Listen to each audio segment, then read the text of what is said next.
Our next chart is a 50-year chart, and we're looking at, in this chart, the option of leasing to owning and the cost savings involved over 50 years. The key points here is that we're mixing a line chart and a stacked area chart, and we are charting numbers on two different axes. As you can see here, on this side we have millions, and on this side we have thousands.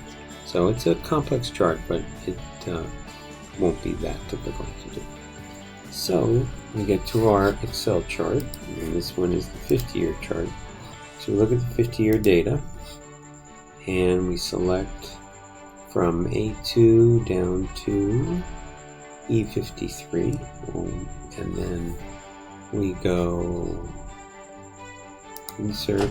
This time we are doing a combo chart. So we're going to pick up this chart here, stacked area, clustered column, and as before, we will move the chart to its page. 50-year chart. So, okay, and bring up the size so you can see it. Now, this doesn't quite look like our chart because we have these lines. So let's click on this data point. This is annual savings. So if we right click on it, we get a menu that says change series chart type. And so it's showing us right now that this annual savings is a clustered column. We want to change it to a stacked area. You see now, we can see it's looking like the chart that we have in our example. Say OK. Now the other thing is we have our major maintenance fund, which we kind of see down here is just a little line, some little markers. So let's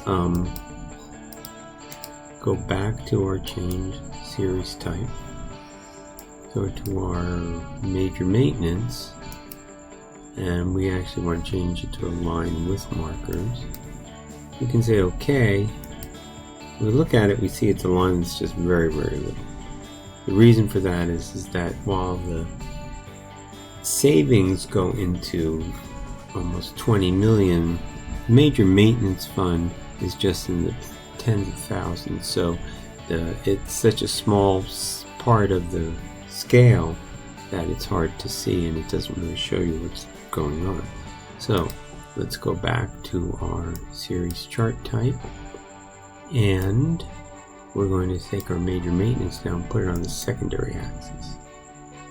And then we say OK.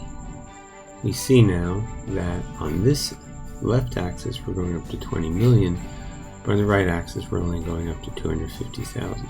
So this then allows us to see that our major maintenance actually does grow each year, even though it's a tenth of what the savings is. It still allows us to see it on the chart.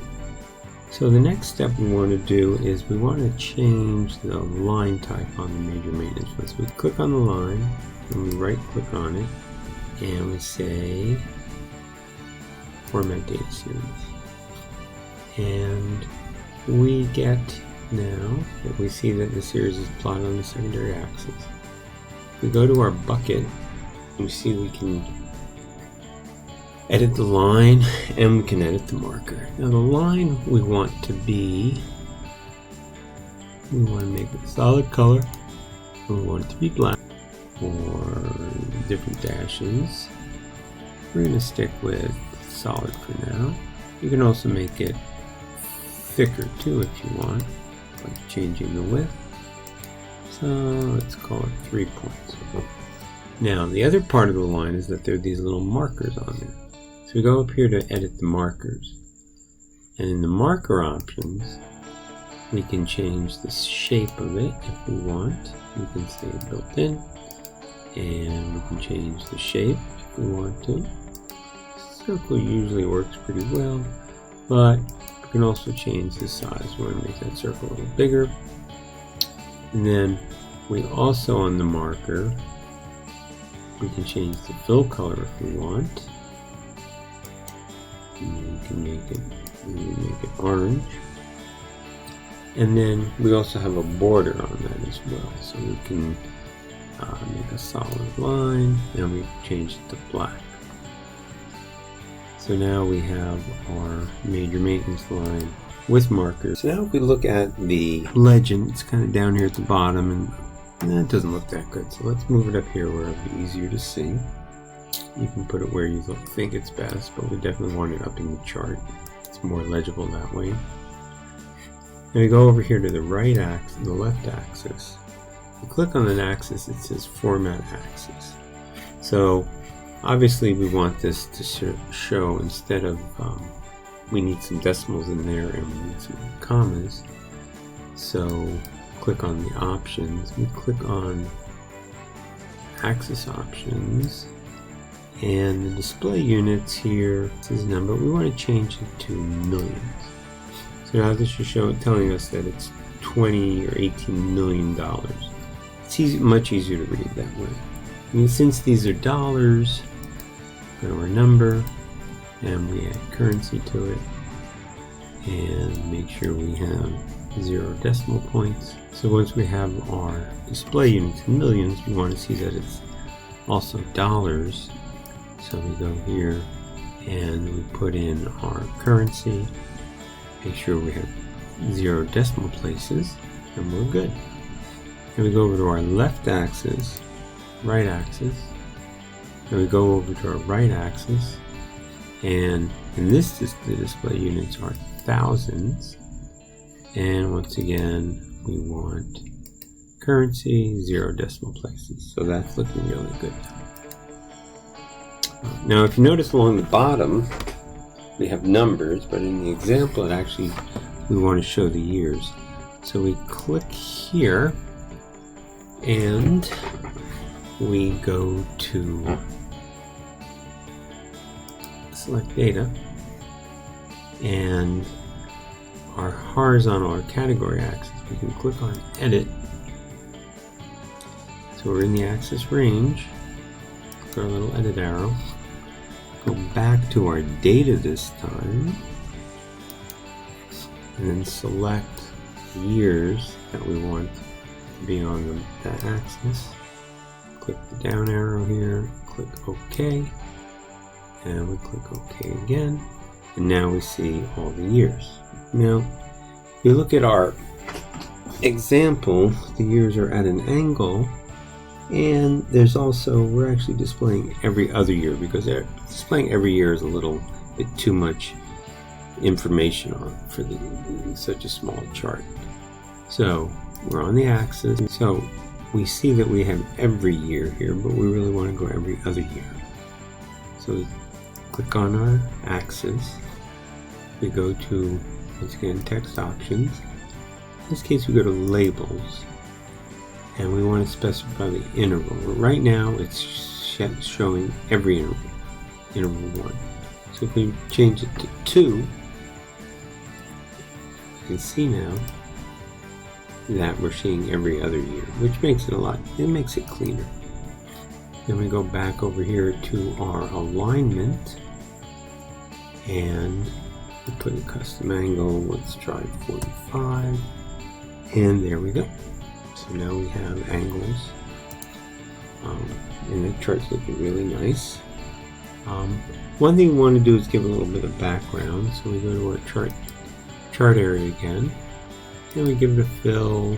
We can just make it a solid fill. I think that's a little distracting.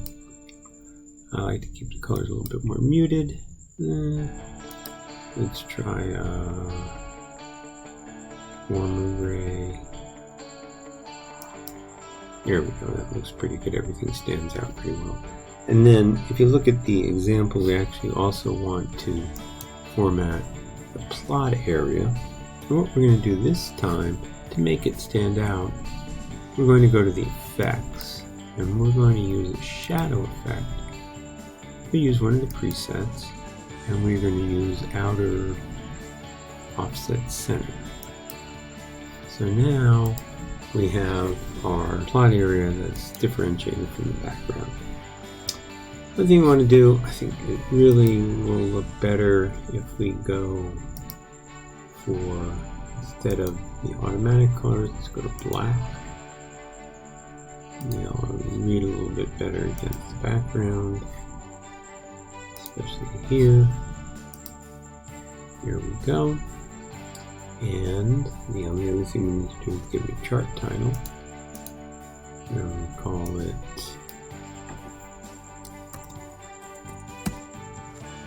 Lease to Own 50-year cost savings.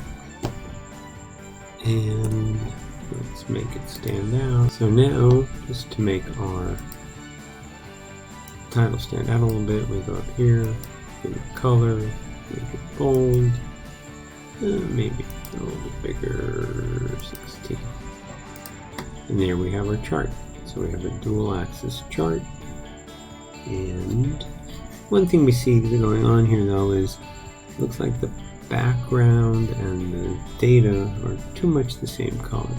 So let's select this data point, go to our fill, and give an example, use kind of a, let's see, kind of a creamy yellow. Maybe a little bit darker. Let's try that. There we go. That looks pretty good. And there's our chart.